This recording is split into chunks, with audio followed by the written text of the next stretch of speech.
following podcast is being brought to you by the Defy Life Podcast Network.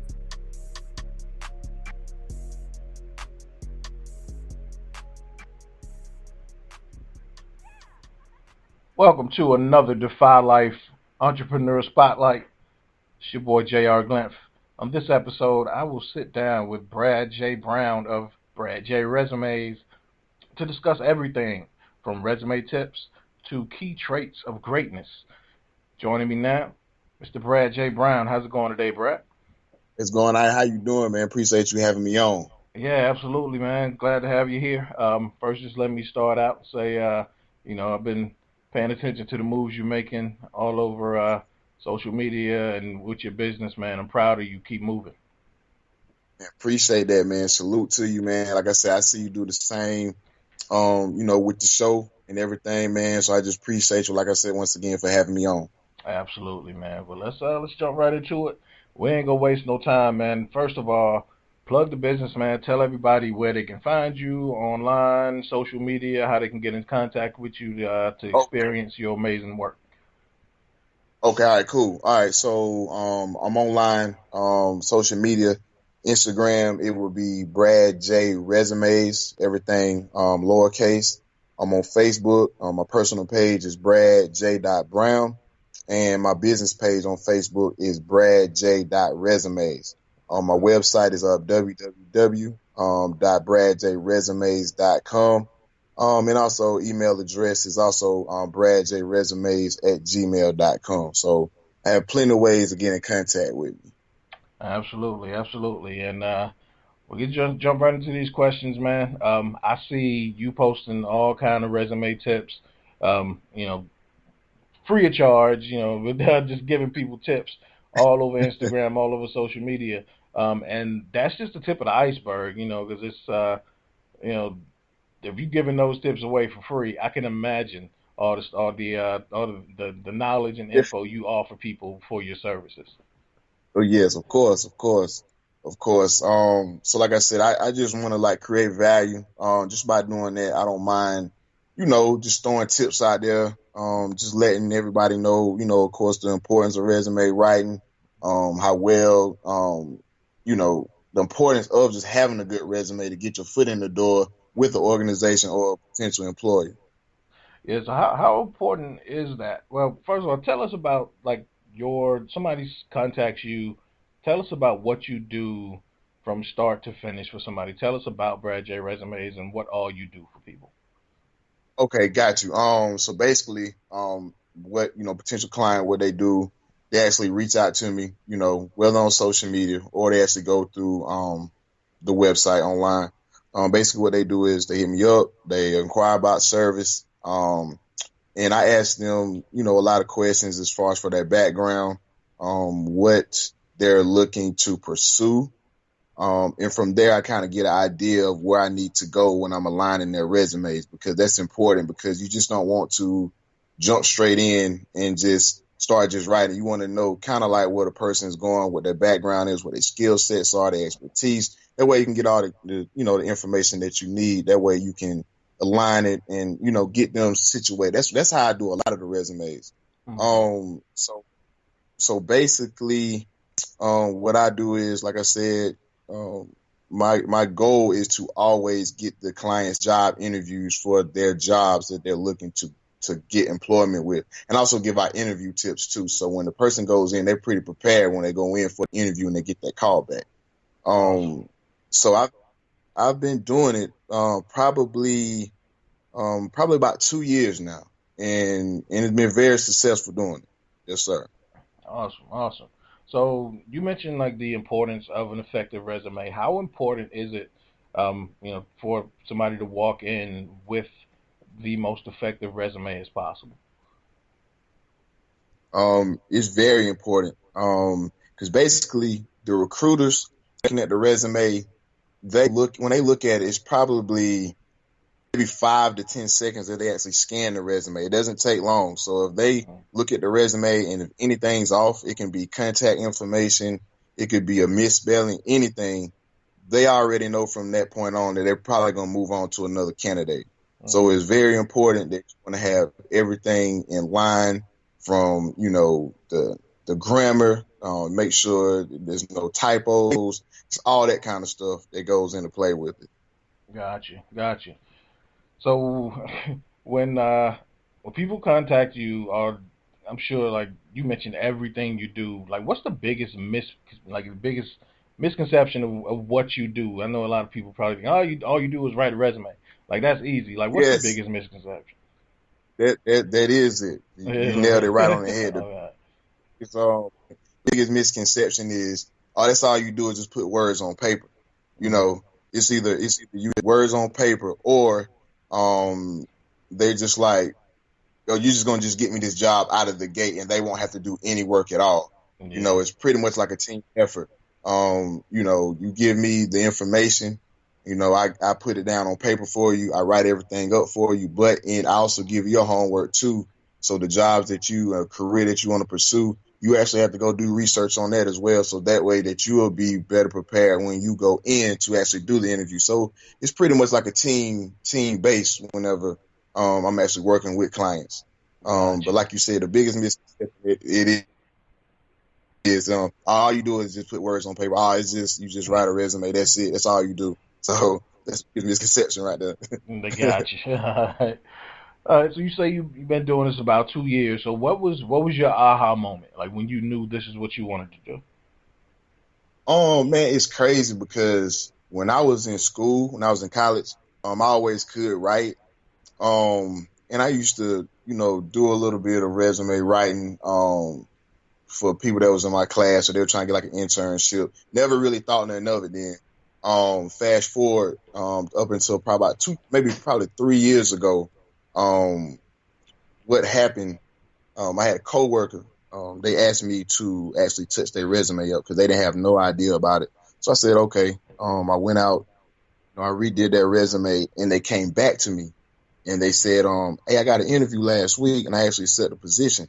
I didn't think nothing of it. Then I had a second coworker come up to me, asked me to help them with their resume. I actually did their resume. They came back. They had got an increase. They had got a $10,000 increase, I think. Wow. And from there on, I said that was my aha moment where I was like, yeah, that's it. That's it. That's what I need. This is exactly what I need to be doing. I said, if I can do this for my coworkers, I can just imagine who else I can just help. Just doing it, as well as help myself on the journey to be, entrepreneur and things like that. Because I always wanted to find something I was good at that I can actually turn into a business, and that was it. And that was my aha moment. And I've been rolling since. That's dope. All right. So a little more specific. So what are some of the things, especially like in the Black community? What are some of the things that we need to be more mindful of during a job search? As within the Black community. Got you. Pretty much, interview etiquette. That always plays, a good part. And how to search for jobs, how to go online and actually, get connected with things such as like LinkedIn. That's a good professional tool where you can go and you can interact with, a whole bunch of professionals from different organizations. And like I said, back to the whole thing with interview etiquette, that's something I think that's just been speaking with recruiters, such as, in the Black community, they always say, we're not as prepared for interviews. So that's pretty much the best thing. 'Cause that's the deal breaker, the resume, and also the interview etiquette. That's pretty much the deal breaker of why, a lot of people don't get jobs. So I would say that's probably the two most important things right there. Gotcha. Most definitely. All right. So, without giving away any of your secrets, what are a few basic resume tips you can give us? Oh yeah, of course. I have plenty. Like I said, that I can just give. I always look for. I probably give 3. I always tell everybody to pretty much define what makes them stand out. And how they do it is they just ask yourself what sets them apart and also what gives them an advantage. So in this case, pretty much want to just focus on what benefits or value, that you actually can bring to the organization. That's one tip there. another tip, pretty much increase the readability, of the resume. You know, you don't want to have so many different fonts, so many different colors all over all over the page. You want to kind of keep a balance to it. That way, when the reader's reading it, they're able to, dissect it and able to actually look through it. Because, if a recruiter having trouble reading it, if the letters are too small or if they're way too big, they're probably just going to just throw it out. And 3, this is the main one. Email address. You want to have a professional email address. I can't stress that one enough. So if your name, let's say for example, if your name is, let's say it's Kendrick Lamar, the name is Kendrick Lamar, you want to, either have first and last name and maybe the year, or the last name and first name. You don't want to have, just a crazy email, Loverboy 2018. I don't know. You don't want to have nothing like that. They'll just throw it straight out. They'll throw it straight out the door. I think it's like 76% rate, maybe 80% that they actually toss that out because of unprofessional emails. So most definitely you want to crazy. But like you, and I'm sure you see it, all the time. I've been, in hiring roles before where I've seen some crazy emails, or, people reach out to send their resume through, and even the email that they send it from, it's like Bad Girl Peaches, and I'm like, you gotta know better. Like that to me, is like that. I don't know. I guess common sense ain't so common, but it is, and that's, man, that probably is the number one tip. That's probably the number one tip, because if you think about it, the email goes at the very top of the page. Yeah. The recruiter's looking at it, and then they see something just out of place, just that split second. They're not even gonna look nowhere else on that page. They're gonna kind of like wrap that interview up real quick. They're gonna move on to the next person, or they're not even gonna call you back. Yeah. So I make sure that's probably one. Yeah. So would that be like the most egregious error you see? Like, what's the most common error you see, or just the most the most common bad, you think people would know better error on a resume? I think the email address, or just contact information, period. They'll just put like their name and then just start just typing. So if somebody wanted to contact you, they couldn't, because there's no telephone numbers, no email address, Gotcha. there's no address or anything. So I think the biggest thing is both contact information related. They don't specify. So if you send that over to me, and I'm a recruiter, I don't know how I'm gonna get in touch with this guy or this woman or anything. I don't know how I'm gonna get in contact with them. If I don't know how, I'm just gonna move on to the next person. Gotcha. So, all right. And something I just thought of, so off the cuff, like of the main job search websites. So I know most people know Indeed, Career Builder, Monster, LinkedIn, like you mentioned. Of those, two-part question, of those main job search sites, is there any that you find more effective than others? And then second part of that question is, are there any hidden gems as far as job search sites online, or just places people can go to look, that a lot of people don't think of off the cuff? Got it. I think of the major ones that you actually named, I would most definitely go with Indeed. Indeed is pretty much very effective, just based off my clients that I've reached out to and followed up with. A lot of them have went through Indeed. A hidden gem, a lot of us are not, I don't believe, on LinkedIn. LinkedIn is a good way to actually reach out and get in contact with potential employers. Also, a hidden gem, what I tell clients as well, if they see a job on LinkedIn, not LinkedIn, Indeed, try to go to the direct website of the job that you're looking to apply for and upload your resume that way. The reason why I say that is because a lot of organizations, what they do is they have like a computerized system, a tracking system. And what it does is it scans the resume. So being that it scans the resume and being that it looks for keywords, it's easy for it to get pulled. And that way, when it gets pulled, it goes straight to to the recruiter.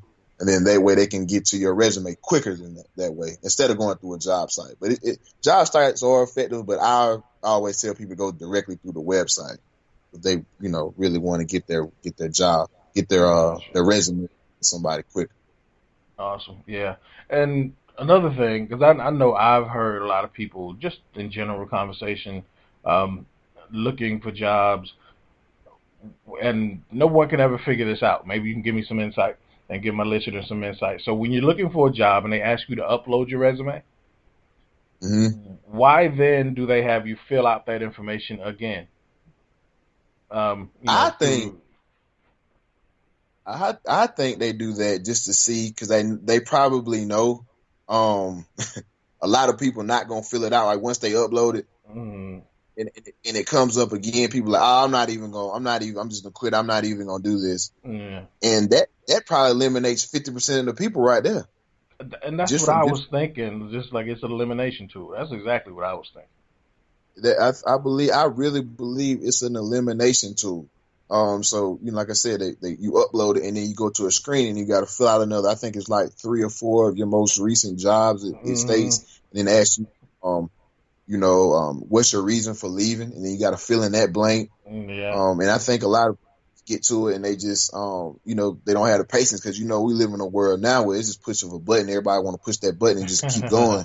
So I really think that it's a tool just to eliminate, some people, and then the people that get past that point, like I said, probably has to go through the tracking system and go from there, and then that's how they get to the recruiter, and that's it.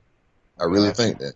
Yeah, that's the only reason I could ever think, because I know, especially with speaking with especially a lot of younger candidates, just like younger family members, millennials, they like, man, this don't make no sense. Like, I gotta fill this out again. They want everything quick. But that's the only reason I could ever give them. So before I get to the last question, I just want to thank you because I just reading your tips, you force me all the time to go back and just make sure I'm sharp on my resume, right? Yeah. And so I actually just started a new gig this week. And redid my resume just on my own, and I went to your page, okay, let me just make sure, I know, the basics are right, but let me just make sure. And there's a few tips I found, and I got good feedback on the resume. I actually got just started a new gig. I doubled my salary from my last position. Good. It's good, man. So thank you. Even without you knowing, you help people. You helping people. So appreciate that. Man, congrats on that. And that's something else that I'm trying to move into. I'm thinking about, start teaching, how to write, resumes. Also, in that way, people can also get the feel of how what I do, they actually can be doing it too, and some can write it on their own, and then that'll be something that I probably would just go into, maybe like a webinar or a course or something like that. It's just something I was just thinking about just for the future. Yeah, or consulting like that. Yeah, absolutely. Yes, sir. So, last question. I asked this of everybody. I asked this question to everybody. Everybody across the entire network. We ask this question when we interview people. So, just kind of off topic, but just want to pick your brain a little bit. So, we started this Defy Life movement. For those of us who go beyond the limits of what people tell us we can do, and let's live outside the box, and just basically give a middle finger to everybody who says you can't do this. How do you defy life? Oh man, just like what you just said, just live life to the max. If it's something that you want to do in life, you just do it. No matter what nobody tells you, no matter about what nobody says, because man, to tell you the truth, I've had people tell me even before I started. I had people tell me that my idea wouldn't work, my dream wouldn't work, this business wouldn't work. Now I look back 2 years later, I'm here and I'm still rising. So if I had to defy life, man, just continue just to do whatever it is that you want to do. Don't let nobody stop you. Don't let nobody put limits on you. Just live life to the max. And whatever it is you want to do, put your mind to it, put your grind to it, and keep pushing. No doubt, man. And it's amazing. You mentioned something when people tell you it's not gonna work, and usually it's those people's fears. They projecting their fears onto you because they Exactly. know I'm too scared to do this, entrepreneurship is not for everybody. I know you It's not. familiar. I know a lot of people are familiar with the whole like the Dame Dash interview from a couple years ago when he was telling Oh, was that the interview when he was on the Breakfast Club? yeah, exactly, yeah. And Yes, a yes. lot of people took it as, man, like everybody can go quit their job and start a business. Like people didn't like they heard what he was saying, but they wasn't listening. Yeah. And for people like that what he was saying wasn't for everybody. So if it wasn't for you, you weren't gonna interpret it right. But for the people that needed to Exactly. hear that, those were powerful words. It was. It was. Because people will do that is when, we started Defy Life. People will project their fears onto you and tell you, man, nah, man, I don't know about that, man. Or when you step out and, and do something, they'll, man, you got that good job. Don't take no energy away from that, man. Like they will project their fears onto you. On you, exactly, and that's something too. I even have it now where pretty much that's what I'm looking into. I'm looking into because I mean, of course, you get into entrepreneurship and you get everything going. Hmm. That is the goal. The goal is to live on your own terms and then just really start doing your own thing. And that's what I'm going into. And I've had people, even that I work with that, they're like, oh man, you got this job, you got this good job here, you got this Hmm. good job. I'm like, I'm moving this direction. This is the direction I'm going. This is something that I always had in me and always wanted. I just didn't know exactly what it is that I need to be doing. Now that I Yeah. found it, this is the route I'm going. So, like you said, you can project your fears all you want to, but this is where I'm going and this Yeah. is where it's going to be. Yeah. So I Absolutely. definitely understand that, brother. Yeah. Definitely Yeah. understand. Definitely. And for people that's, willing to step out and, change their career path or, like I'm sure you get it all the time, people that reach out to you that just basically just, develop the balls to say, you know what, I'm gonna try this. But I need to Yeah. update my resume and I'm gonna try it's time for a change. And, I'm sure they Time for hear it. it all the time, man, you ain't gonna ever get that job. You ain't got the experience or you ain't got the education or whatever it is. People will tell you not to do a lot of stuff because they afraid to Another do it. thing, man, on what people do. I've had it. I've had people that might make six figures, you Hmm. know, and they might want to take a step down. They might want to go to another job somewhere because and they actually tell me, ah man, people from my job, they're telling me I'm a fool for leaving this six figure Hmm. job to go here. I'm a fool Yeah, for going to do this. But they say this is what I actually want to do. And I say, if this is actually what you want to do, then that's what you need to go do. You need to pursue that. absolutely. Yeah. You know. Yeah, So pursue your happiness and your passion, man. that's it. That's it, Absolutely. man. Wow. Well, Brad, man, thank you, man. It's very enlightening. Like I said, I'm always paying attention to what you post online. It's a whole lot of insight, so I can only imagine the value that your clients are getting. So, man, salute. Yes. Man, appreciate you, man. And like I said too, man, thanks for having me. The same on your, your future endeavors, man, especially with your business and your moves that you make. And I love it, man. So appreciate you once again, man. Salute to you. Hey, man, appreciate it. Well, folks, this has been another episode of the Defy Life Entrepreneur Spotlight with Brad J. Brown from Brad J. Resumes. It's been real. Thanks again, Brad. All right, appreciate you, man. Hey, Siri. Hey, how may I help you? playing the Relationship Status podcast. You know, I would ask him, like, what are you doing? You know, where are you going with this? What are you trying? And he really didn't have, like, a real answer. Okay. So I didn't feel like we were going to be compatible later on down the line. I think that goes back to something I've often heard and think myself, that men date women thinking they're never going to change, and women date men thinking that they are, thinking that they can change them. Relationship Status. New episode every Monday at 12 noon on Defy Life Network.